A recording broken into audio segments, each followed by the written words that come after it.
Oke, Assalamualaikum warahmatullahi wabarakatuh. Nah, hari ini 18 September Bapak akan menjelaskan tentang bab yang kedua, yaitu tentang turunan fungsi trigonometri. Nah, yang ini. Jadi sekarang kita masuk ke bab yang kedua ya. Kemarin kan kita udah bahas tentang limit fungsi trigonometri.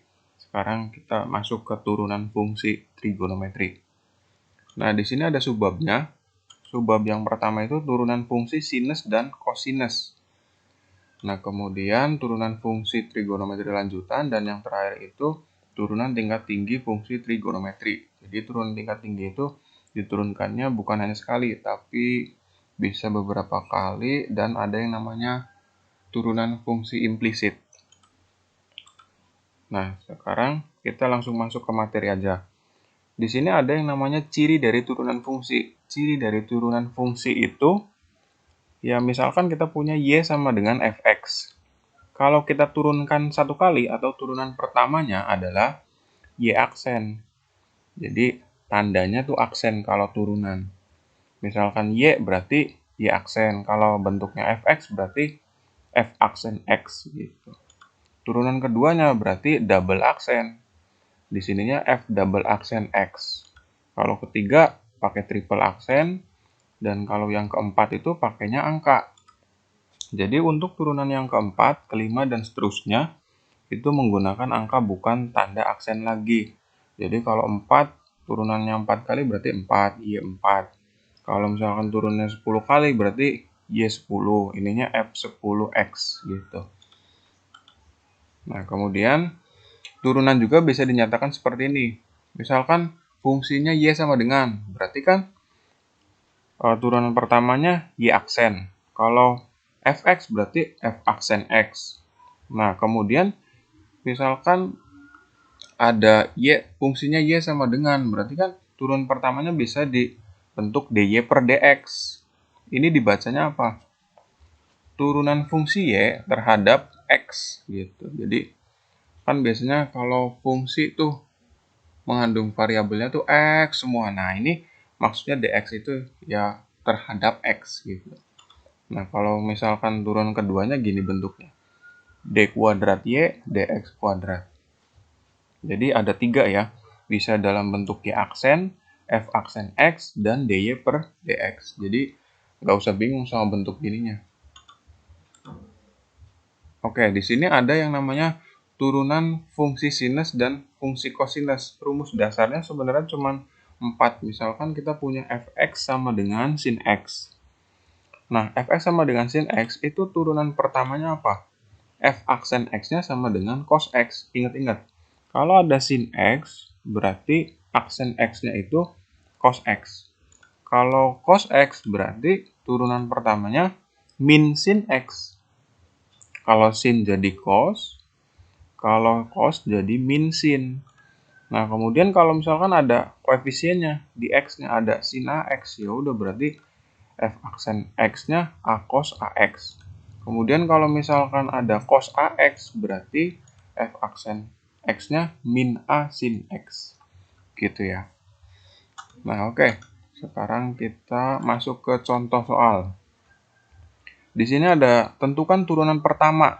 Kalau di sininya y, berarti kita nyarinya apa? Bisa dy per dx, bisa y aksen. Kita bebas nulis apa aja. Nah, coba. Y aksennya apa? Kita jawab. Tapi di sini ada, ingat ya, jika ada fx sama dengan ax pangkat n, ini kan bilangan berpangkat. Turunannya apa? F aksen x-nya. Kan tinggal a kali n, begini kan jadinya. A kali n, kemudian x, dan pangkatnya dikurangi 1. N kurang 1. Jadi kalau misalkan y sama dengan sin x dikurangi 3 cos x plus x kuadrat, turunannya apa? Ya udah, sin ini kan jadi cos. Dan min 3-nya tulis dulu kayak gini. Nah, cosnya itu turunannya apa tadi? Min sin. Tulis lagi ditambah. Nah, di sini kan x kuadrat itu koefisiennya 1. 1 kali 2 kan 2. 2x pangkat 1. Kenapa pangkat 1? Karena ini kan turunan, berarti diturunin pangkatnya 1. Nah, kalau udah sederhanakan.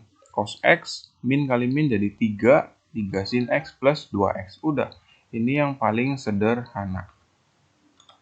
Lanjut ke contoh yang kedua. Tentukan turunan pertama dari fungsi Y sama dengan 2 sin X dikurangi 5 cos X plus 3X kuadrat ditambah 4X tambah 6.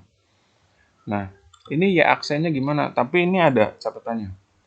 Kalau ada Fx sama dengan Ax, kan ini nggak ada N-nya nih. Pangkatnya nggak ada. Ax pangkat 1. Udah berarti turunan pertamanya langsung koefisiennya A. Tapi kalau misalkan ada konstanta diturunkan, itu hasilnya 0. Coba kayak ini nih, 4x. 4x itu kan kalau diturunin jadi langsung aja 4. Kalau min 4x ya udah min 4. Tapi kalau misalkan di sini nggak ada x-nya, berarti diturunkan hasilnya 0. Nah, ini berarti turunan pertamanya. 2, sin itu kan jadi cos x, min 5 tulis, cosnya jadi min sin x. Ditambah 3 kali 2 kan tulis x, 2-nya dikurang 1. Ditambah 4x-nya kan jadi 4, 6-nya jadi 0. Gitu. Kalau udah sederhanakan. 2 cos x, min jadi kan 5, sin x, ditambah 3 kali 2 kan 6, 6x. Pangkat 1 kan nggak usah ditulis ya, ditambah 4. Jadi ini bentuk yang paling sederhananya yang ini. Oke, lanjut ke contoh yang selanjutnya. Nah, di sini ada contoh yang lebih kompleks dari yang tadi. Misalkan kita punya fx sama dengan x pangkat 3 ditambah x akar x ditambah 2 per akar x ditambah sin x dikurangi 2 cos x plus 3. Pertama, kita harus rapihin dulu bentuknya. X akar x itu, ini x pangkat berapa kan gitu. Kita harus tahu dulu bentuk pangkatnya sama yang ini. Jadi x pangkat 3 tulis, karena udah jelas, x akar x. Kan kalau x itu pangkat 1. Kalau akar x itu pangkat setengah. Ditambah, nah ini kan akar x ada di bawah. Sedangkan akar x sendiri itu adalah x pangkat setengah. Naik ke atas jadinya kan 2x pangkat min setengah. Ditambah sin x, ini tulis lagi. Nah kemudian, ini kan tulis lagi x pangkat 3-nya. 1 tambah setengah, kan 3 per 2. Ditambah 2x min setengah, ini tulis lagi. Nah, kalau udah rapi kayak gini, baru kita turunin. X pangkat 3 kan jadinya 3. 1 kali 3, X pangkat 3 kurang 1. 3 per 2-nya. 1 dikali 3 per 2 kan 3 per 2. X pangkat 3 per 2 kurang 1. Ditambah 2, tulis. Min setengahnya dikalikan, X pangkat min setengah kurang 1. Ditambah, sini itu kan turunannya apa? Cos X. Nah, min 2 cos X. Kenapa ini jadi plus? Kan turunan dari cos X itu apa? Min sin. Min sama min, jadi plus. Plus 2 sin X. 3-nya kemana nih? Karena turunan dari 3 itu kan 0. Kalau konstanta itu turunannya 0. Nah, sekarang kita sederhanakan. 3x kuadrat ditambah 3 per 2x pangkat setengah. Setengah dari mana nih? 3 per 2 dikurang 1, kan setengah. Min setengah kali 2, kan min 1. Satunya nggak usah tulis ya. Ditambah cos x ditambah 2 sin x. Nah kalau udah, ini bisa disederhanakan lagi. Kan bentuknya gini biasanya tuh nggak ada di PG. Ada yang lebih sederhana lagi. Dijadikan akar. Ininya tulis 3 per 2 X pangkat setengah. X pangkat setengah itu berapa? Akar X dikurangi, karena ini bentuknya negatif, jadi ke bawah 1 per X akar X. X pangkat 3 per 2 itu kan X akar X. Ditambah cos X plus 2 sin X. Jadi ini bentuk yang paling sederhana.